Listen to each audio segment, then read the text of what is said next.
You guys, I am planning a wedding right now. I just got engaged. Tell me why every time I open a vendor's pricing sheet, I gasp. I go, it is so expensive to get married. Their cars. I mean, we're going to be in a very, very difficult situation. I find it insane that we're all finally concerned about inflation. That was a word that really didn't exist for many years while Joe Biden was president. But I want to point out something.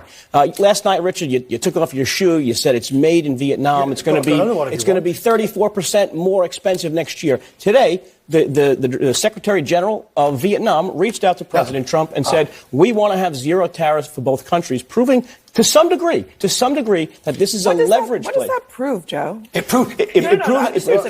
What does that prove? Because at the end of the conversation, the president said, nice talking to you. And nothing about, we're going to have a deal, lower our tariffs. I'm going to tell you what it proves. He said, great conversation.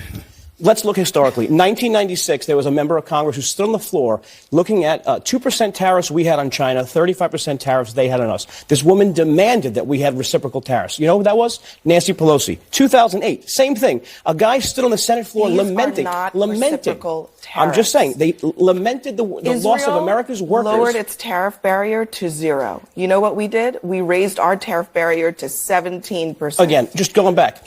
Democrats have repeatedly said, I have a list of quotes here, repeatedly said we should have reciprocal tariffs on different countries and did nothing. They're a party of Cory Bookers. Let's just talk and not do anything. I'm in the state of Georgia. Should not be that expensive.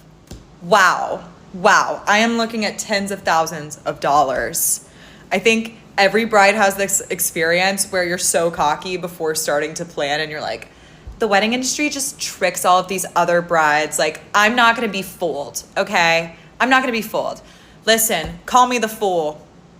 Call me the fool because I'm about to spend a lot of money. I think I want to make a video about this, like why weddings are so expensive. There's a lot of reasons for it. Let me know if that's something you want. Also, don't mind my burn mark. I was doing my hair for my friend's wedding this weekend. Burned myself on the forehead because of course I did. Okay, bye. Here's what's happening on the right. Young women, I talk to young conservative women all the time about their lives and their goals and, you know, the things that they want. And what's happening is they can't find men who are maybe more conservative. Usually they're looking for somebody who is religious, you know, like a lot of conservative women tend to be God-loving conservatives. And they can't find a lot of young men who want to marry a working woman now. And this is an actual problem that's coming up on the right. And to me, it's so sad because it's like, how did we get to the point where we're now telling young, conservative, amazing women that they're not attractive if they also work. If they choose to, let's say, do what I'm doing and what you're doing and like get their voice out there. But I'll stick with me just because I think conservatives listening to this will like the thought of another Megyn Kelly voice up and coming. Well, why wouldn't we want that?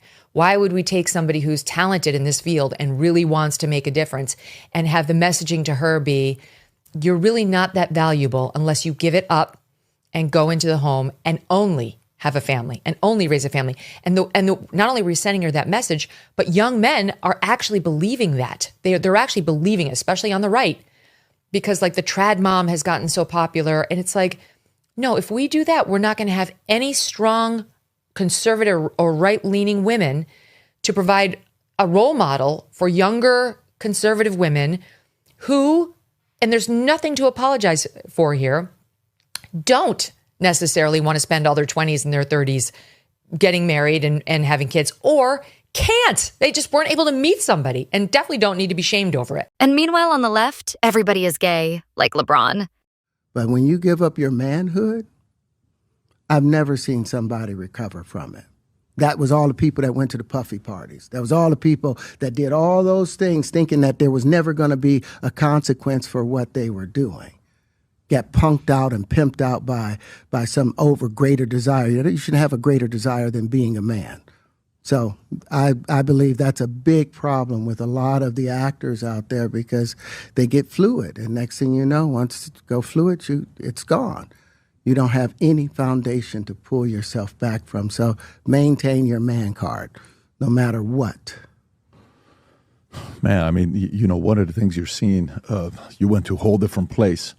Sorry. No, I get it. So you see some guys struggling with that. You see Bieber struggling with that. You see some of these guys struggling with that. They can't get it out of their head.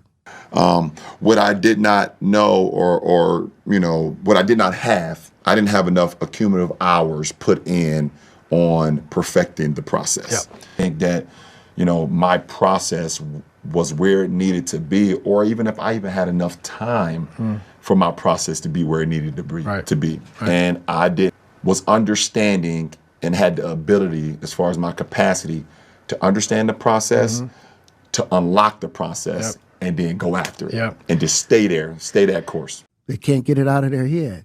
The things that they did, no matter how they did it, whether they were drunk or high or whatever, you gave up your man card. You need therapy.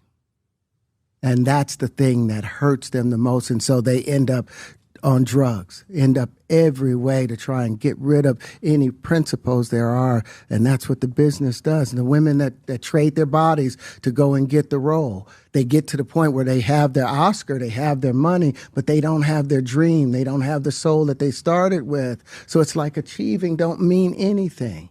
If I get all the Nobel Prizes from doing all of this, but in the process I have to trade out all of my integrity to do it so that they can stay in place, what benefit is that if I lose my integrity? You got to go in as a principal. And what we were brought in here as men. We produce 1,500 sperm per heartbeat for a reason, because the aggression is necessary. With men, sometimes I think they're maybe a little bit too visual. I think there are a lot of women who are open to a lot of different kind of men and a lot of different kind of lifestyles. Women want a partner. They want. And if you think it's bad now, just wait until the tech catches up and AI learns to suck, fuck, and fix a sandwich. Where we can use, again, the same engine for each robot and create a new robotic character very quickly. But isn't that very cool right there?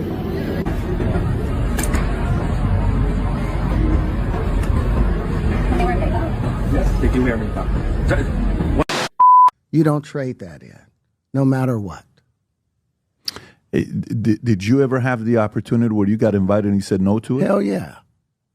What was the consequences when you said no? Puffy invited me for weeks, asking me to come and teach him how to, wanted me to be his acting coach for a while. Go there and he's sitting around just looking. I'm like, okay, what's the material you want to work on? He's just looking at me. Then next thing you know, okay, hey, will you help me?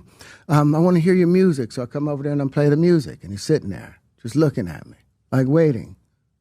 Okay. So then my assistant was like, he wants to hang out with you next week. And I was like, for what? He's like, I think he's trying to fuck you. That's what my assistant said. And I was like, oh, okay. Now I get it. So now no more communication. Now you know to be hands off with somebody. A number of producers come in and make the approach, and you threaten to punch them in the mouth or threaten to knock their head off for talking to you or looking at you like you're a woman. When you approach a real man about his masculinity, you're going to get a real reaction back. It's a difference when a guy walks in a room and when a man walks into a room.